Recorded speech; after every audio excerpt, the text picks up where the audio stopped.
अकबर और तानसेन की नसीहत भरी दास्तान। मुगल बादशाह अकबर का दरबार अपने वक्त का सबसे मशहूर और शानदार दरबार माना जाता था, जहां एक तरफ बीरबल की हाजिर जवाबी थी तो दूसरी तरफ तानसेन की गायकी का जादू। अकबर तानसेन से बेहद मोहब्बत रखते थे और कहते थे, तानसेन का जलवा। एक रोज अकबर ने अपने दरबार में ऐलान किया कि आज तानसेन कोई ऐसा राग सुनाएंगे जिसे सुनकर दरबार की हवा भी बदल जाएगी। तानसेन ने राग दीपक छेड़ा। हुजूर कहते हैं, इस राग की ताकत ये होती है कि अगर उसे पूरे सुर और सच्चे दिल से गाया जाए तो चारों तरफ की दीपक दिए खुद ब खुद जल उठते हैं। दरबार में जैसे ही तानसेन की आवाज गूंजी, महलों के कोनों में रखे दिए जलने लगे। बादशाह अकबर ने ये नजारा देखा तो दंग रह गए। उन्होंने कहा, तानसेन, तुम्हारी कला तो खुदा का करिश्मा है। एक शंका। मगर अकबर के दिल में अचानक एक सवाल उठ खड़ा हुआ। उन्होंने तानसेन से पूछा, तानसेन, बताओ तुम्हारा उस्ताद कौन है जिसने तुम्हें इतनी बुलंदी दी?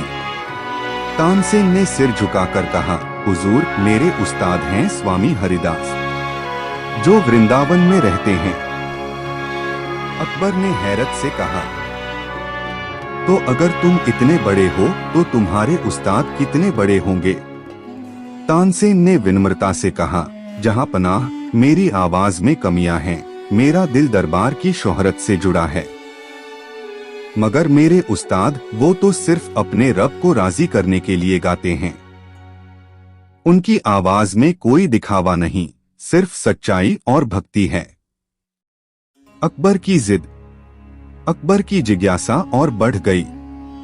उन्होंने कहा, तानसेन, मुझे तुम्हारे उस्ताद की गायकी सुननी है।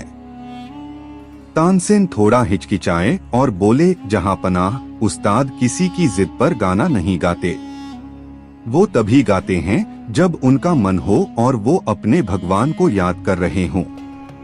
अगर आप चाहें तो मैं आपको चुपके से उनके आश्रम ले चलूं। अकबर ने हामी भर दी। वृंदावन का सफर। कुछ ही दिनों बाद अकबर साधारण वेश में तानसेन के साथ वृंदावन पहुंचे। वहां का माहौल दरबार से बिल्कुल अलग था। कोई शानो शौकत नहीं, कोई सजावट नहीं, सिर्फ पेड़ों के बीच कच्ची झोपड़ी और मिट्टी का आंगन। रात का वक्त था, चांदनी बिखरी हुई थी। स्वामी हरिदास अपने शिष्यों के साथ बैठे और धीरे धीरे गाने लगे। असली सुर का असर।